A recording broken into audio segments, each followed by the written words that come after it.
Hello, fellow YouTubers, and welcome to this Raw review for the week of October 20th, 2014. Anyway, we're just going to start. The show starts with The Authority, and they announce a handicap 2-on-3 street fight main event. Pretty obvious who's in it. It's The Authority versus Cena and Ambrose. Anybody surprised? I hope not. But anyway, Triple H talks the Hell in a Cell in the pay-per-view itself. And then Seth gets the mic and talks about how the moniker Mr. Money in the Bank is really cool, but he's going to start calling himself the undisputed future of the WWE, and the fans booed because, they're like, it's going to be Dean Ambrose or Roman Reigns.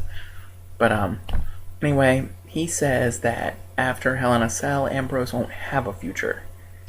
And then Orton says he's the one main eventing, and he'll end the decade-long rivalry he's had with John Cena. And Triple H says they're both right, that it's a double main event, and then announces that John and Randy is now a #1 contendership match. Why wasn't it already? The one problem I have with this is it kind of insinuates now that that match is more important than Seth and Dean. Just a small little thing, but whatever. And they insult the crowd, and then they exit on Kane's music, which I wasn't quite sure why they did that, being as it's Kane, but who knows. So, it's really exciting. The show starts with a 6-man tag match, and it features Sheamus. It's Sheamus and the Usos versus the Dust Brothers and Miz. This match is just brilliant. Why haven't they had this yet? Anyway, Miz puts Mizdow into the match, and Mizdow uses a roll-up for the win. I don't need to describe the match. If you need a description of this match, just look at, somebody else's Raw review from last week, or, 3 times before that we already saw this match. It's whatever, okay? Triple H and Randy Orton are backstage, and Orton sucks up to Triple H, and Triple H says it was Seth's idea to make the match at Hell in a Cell a #1 contendership. Okay, Orton says he needs to thank Seth personally.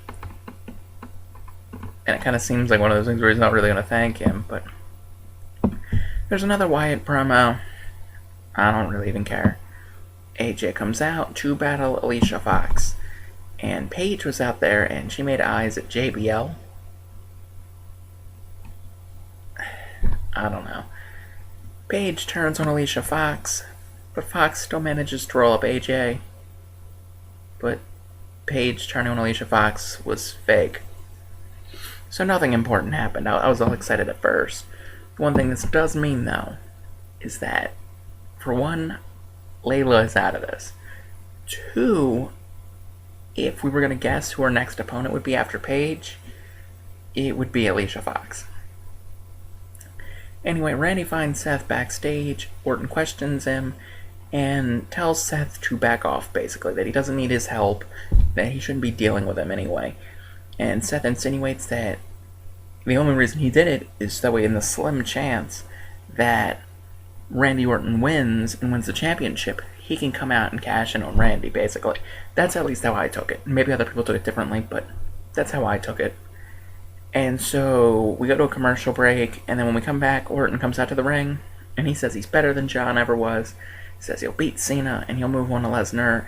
And of course Cena comes out because, of course he does. He tells him to shut up and calls him a dumbass. And he says Orton hasn't been relevant since 2002. How many world title wins do you need to be relevant in WWE now? Am I missing something? He's a 12-time world champion. It's like a list of 5 guys who have more than 10 world title reigns. Cena is one. Orton is the other. Then you got Triple H, Flair, and I think Edge. I think Edge did. He might have only ended with 8. So it might be 4. Anyway, I don't see how that's irrelevant, but Paul Heyman comes out. Really exciting, because it's been so long, it feels like, where has he gone? From my understanding, they don't want Heyman on the show because it reminds the fans that Brock Lesnar isn't there. which was what I originally thought the idea behind Paul Heyman being there was. Whatever. Heyman insults them both, and then Cena goes to AA Heyman, and then he lets go, turns around, and Orton RKOs him out of nowhere, and that's all cool. And then Orton is just livid, and he's like, "Get some over there." And Heyman's like, "Oh, I got this." And he RKOs Paul Heyman. Yes!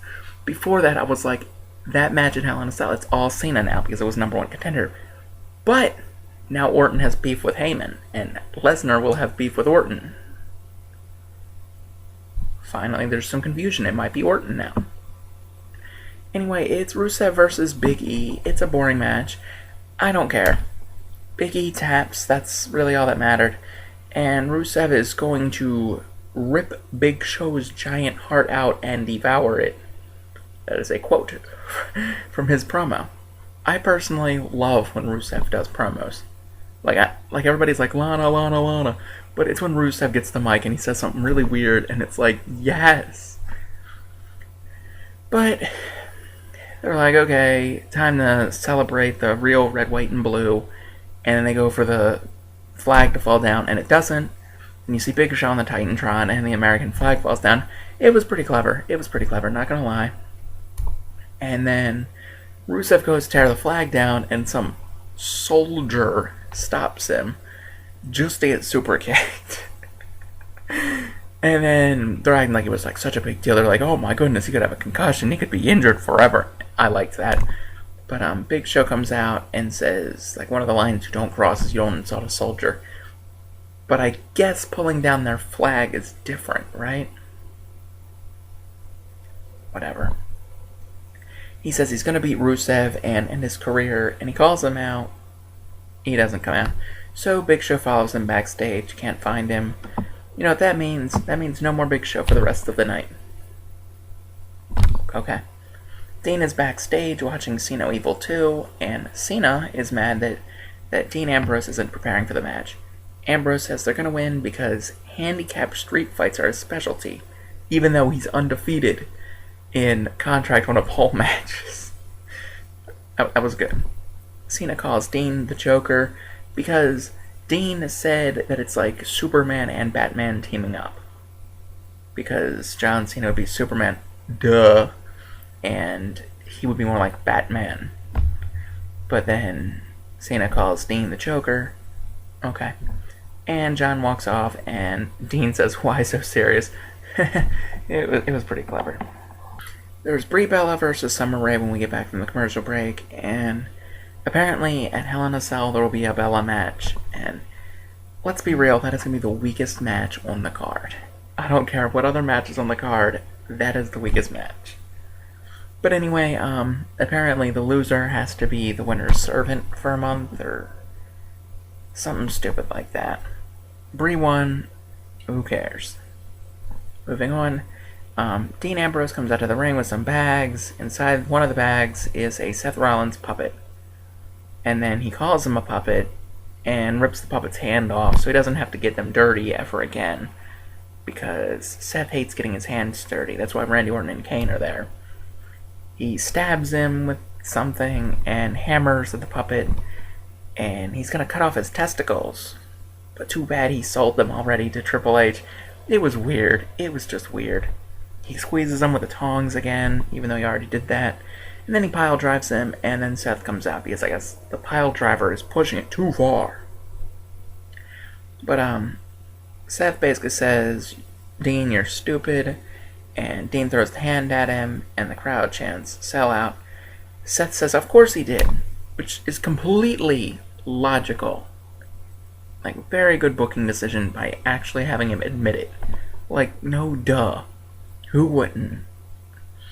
But, he calls the fans Midwestern trailer park trash. Insulting the audience, that's new, but it's whatever. Mick Foley comes out. Yeah, Mick Foley comes out. Mick Foley! He looked bigger. I don't know why he looked so big. But he says he thinks Seth Rollins will win in his mind almost every encounter. But Hell in a Cell is different.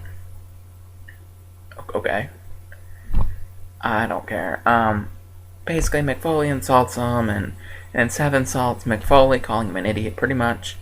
And then Seth says it's only all that matters is how smart you are in wrestling. Fair enough. Thank you, Edge, for proving that. Moving on, we have Cesaro versus Dolph Ziggler. The crowd is just dead. Like they like came to life for parts, but it felt so quiet throughout. It was weird, and Cesaro wins, and I don't know, personally I was shocked because I was expecting Ziggler to win, but I guess there's a match at Hell in a Cell. Maybe. He attacks Ziggler post-match. I don't really care that much. There's the Authority fighting backstage, and Triple H as Kane is the general for the match. Then Kane yells at Orton and Rollins, because Kane knows all about anger management and solving your problems. There's a Hell in a Cell by the Numbers video, which was pretty neat. Learned a few things. Don't remember any of them. It's whatever. And then we have another Bray Wyatt promo. Okay, what is that, number 8? And I don't even watch SmackDown, NXT, or Main Event. So, I'm kind of getting irritated with it. Hopefully next Monday he'll be back. Then we have our main event match, and I thought it was weird because they were tagging each other in at first. It's no disqualification, so why do you need to tag each other in? But anyway, Orton hits an RKO out of nowhere on Ambrose to win. They dropped the cage down because it was the Hell in a Cell above the ring the entire time, and they dropped it down, and Orton hit an RKO on Ambrose to win. Ambrose did the thing where he like backs into the ropes and then comes back for clothesline, but he'd already done it, and so Orton just RKO'd him, and the match was over. Good. Didn't end in disqualification. Just what we like seeing, WWE. Anyway, it was a good match, I'm not gonna lie. And then, right as Orton's about to get up, Rollins curb stomps him. And then the show ends with Rollins on top of the cage, somehow. I must have missed how he got up there. But anyway, that's about it. In terms of memorable moments from this Raw, I would say Mick Foley showing up was pretty memorable. Not like a great Mick Foley segment, but it was what it was supposed to be. Probably Dean and the puppet. That was pretty memorable. And then maybe when Orton RKO'd Paul Heyman, because I did see it coming, but I figured they're not gonna let Orton do it. Orton's a bad guy. Heyman's a bad guy, but they're gonna turn Orton. So exciting. Good job, WWE. Good job. Anyway, peace out, home skillets.